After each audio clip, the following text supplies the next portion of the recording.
Request ni Alaga, ito yung dried radish, then dahon sibuyas, bawang, then dalawang itlog. Kunti lang to kasi apat lang kami kakain and marami na yan. Nahiwa ko ng ganito and then itong dalawang itlog. Syempre, ibati ba yun? So, ginanon ko lang and then lagay ng asin. Kunting asin lang, tapos MSG din paminta.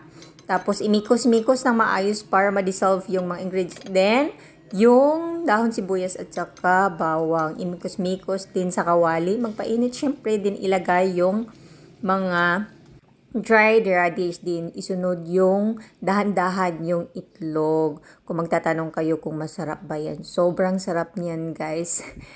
Kasi ako ang nagluto, char. Hindi masarap po talaga yan. Yung timpla, sakto lang sa panlasa. And then, dahan-dahan lang ako dito, guys, kasi baka masira. Pero pag nagluluto talaga ako nito is bihira lang nasira. So, ito, what?